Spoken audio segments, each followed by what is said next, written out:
Yeah, hello, my viewers, and today I'm at Hyrax Hill Museum. I think this is my 11th or so time here. I've been here before on some assignments and also for some charity events and other things. This is a brief history of the research at Hyrax Hill. That's in 1920, the farmhouse was built by Mrs. Selfie, a dairy farmer. And years later, that is in 1965, the building was converted to house the Hyrax Museum Hill. Site 2 was excavated by Meriliki of the famous Leakey family. That's 1938. Then in 1957, Merrick Posnaske surveyed and excavated the nearby site of Lanet, uncovering extensive evidence of Iron Age Siriko occupation. Then in 1973 and 74 thereabouts, a man by the name John Onyango Abuje excavated the area adjacent to the Site 1. He discovered predominantly late Iron Age materials. Then in 1990, David Mwanzia Chule excavated Site 2, continuing along the history of research into Hyrax Silico heritage. And in 1937, the excavations were undertaken at Site 1 by Meriliki, who was informed of the site by her husband, Louis Leakey. I know a majority of you know about Louis Leakey. Following his initial visit in 1926, he discovered evidence of late Iron Age habitation and a number of famous and much earlier burials. In 1943, the hill was recognized for its archaeological importance and gazetted on November 26, that's 1943. And in 1965, Ron Clark excavated a Siriko hole on Site 2. I'll be there, I'll show you guys where those items were found. Majority of them are in the museums. I'm headed there right now, you'll see. And between 1986 and 85, John Sutton investigated Site 2. In light of new evidence, he is preparing as a Siriko site. And this is the map. Now, right here, yeah, I'm going to the museum, the toilets, then we have the Siriko halls, the hill front, and up there, it's where there is a few viewpoints. There you see Nakuru city, you can see the lake, you can see Bahati, you can see Elementator, Gilgil, and other areas. Let's head to the museum. This is a museum that was basically a farmhouse, but was later converted to the museum, as you have heard.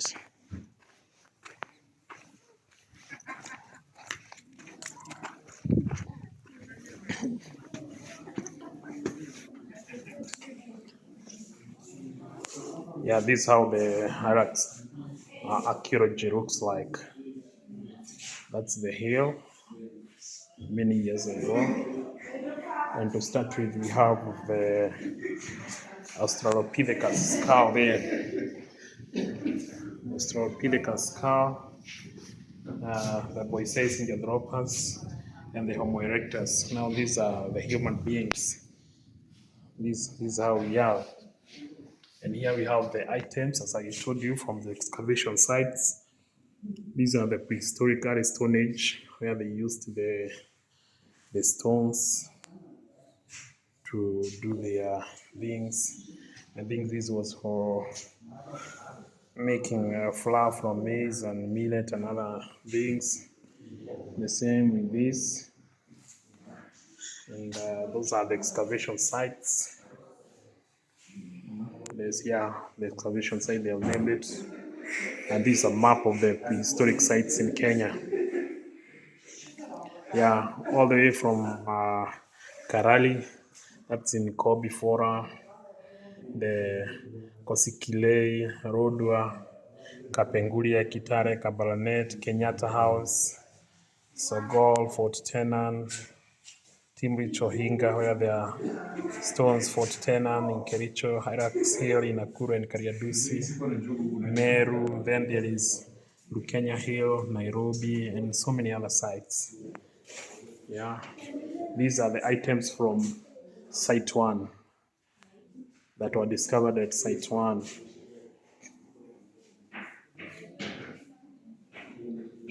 Yeah, a number of them are limb. I can't get closer because there is a window here, which is a nice thing to do to prevent human interference. Yeah, there are some shells, cowrie shells, shell ornaments, and bracelets. And this is the Site 2, the items that were discovered at Site 2. And we can see this is a circle hall, and people are doing the excavations. Those are the pottery and other things. These have been remodeled and done to attain its shape. Then in this other room, I don't know the name. Yeah, we start with the spitting cobra. That's the cobra there. You have the spitting cobra. Yeah, quite huge. Has been mummified. That's when provoked, this snake raises its head high, spreads a hood, and laterally widening of the neck, thus making a threat to display that as it appears. It spits at the eyes of the intruder only in self-defense. Yeah, you have seen it spitting in movies. The poison can accurately reach a target that's about 2 meters away, which gives you a temporary blindness and instant pain in the eyes of the victim that allows the snake to escape or to attack you.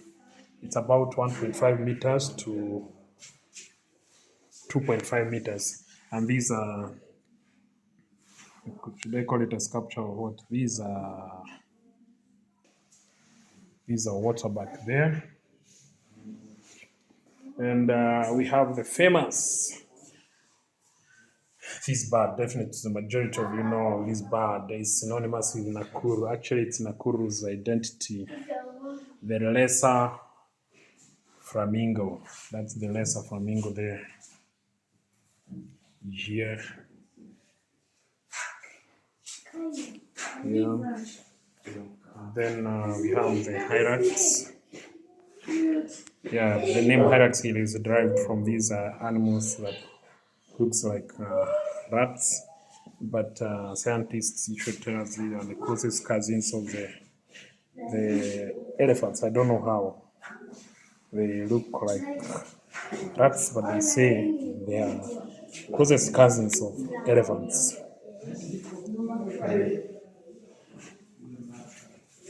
Yeah, from there we have the Rift Valley and the map of Kenya and the lakes in Nakuru, Lake Nakuru and Lake Elementaita.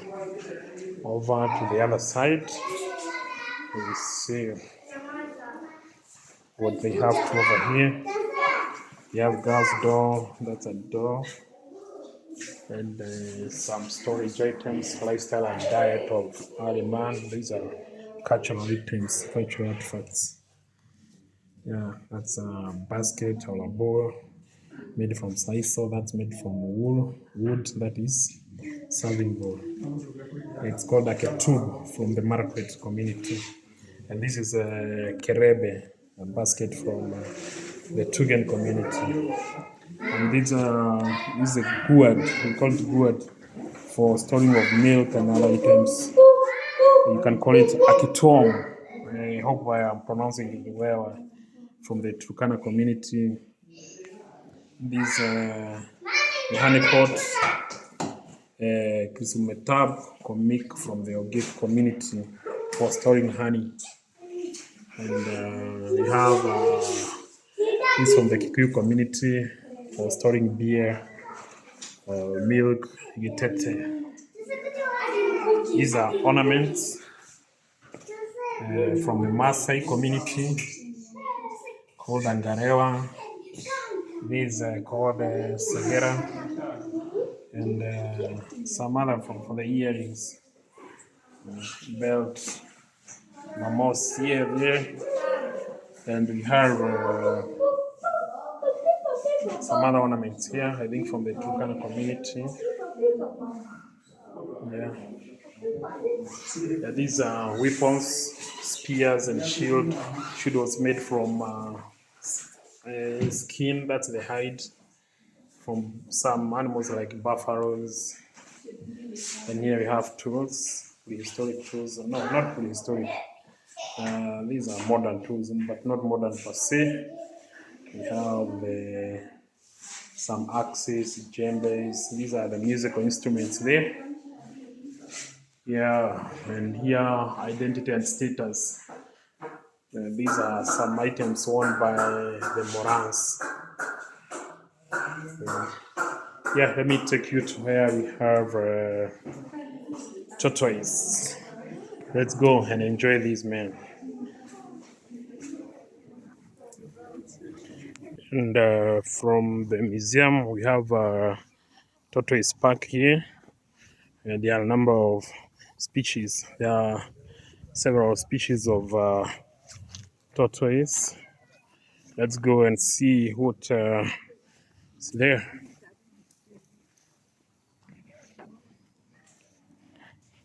So many people here.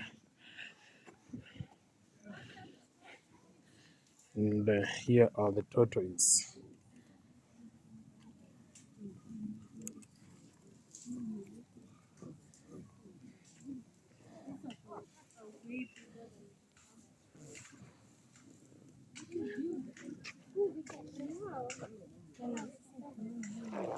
Yeah, they're there in numbers.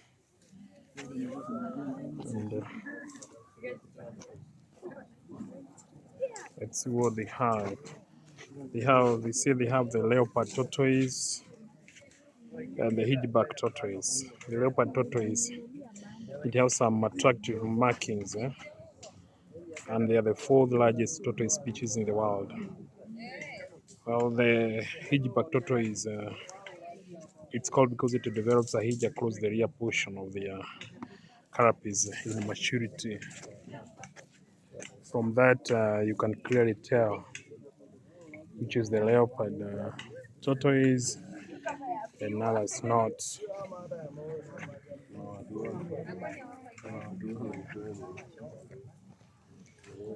Yeah. Let me go to the other end and perhaps enter for you people to see them at close range. Why are you laughing for me? Njoo yenye inaitwa Kengei. Njoo.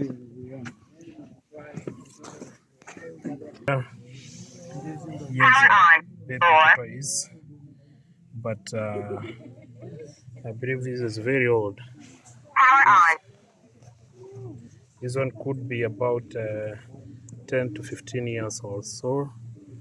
You have others there.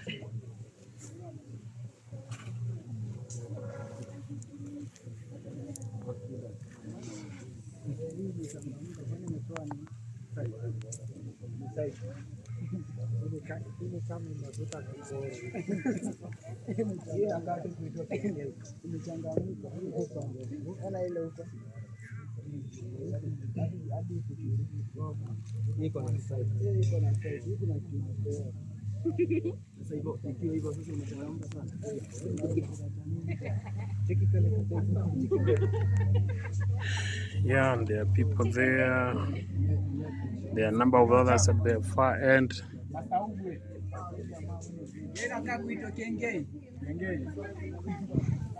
Yeah, let me take you to some other areas, perhaps where there are some guinea fowls.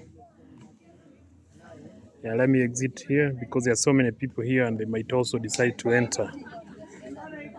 And definitely I know it's illegal, but I did it anyway. Let's go to where the guinea fowls are.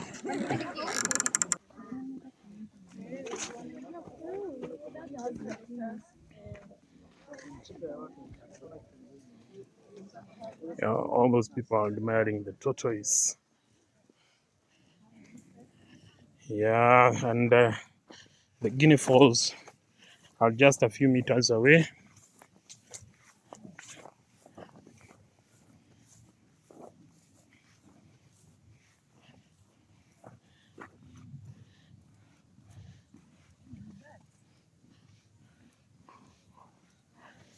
And here they are. There are two of them.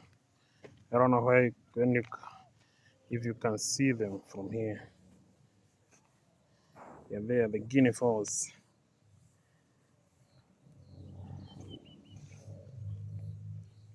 In Swahili, they are known as kanga. They have some polka dots. I don't know whether they are black or white.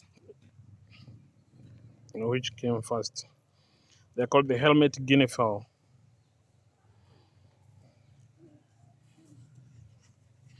Yeah, that's it.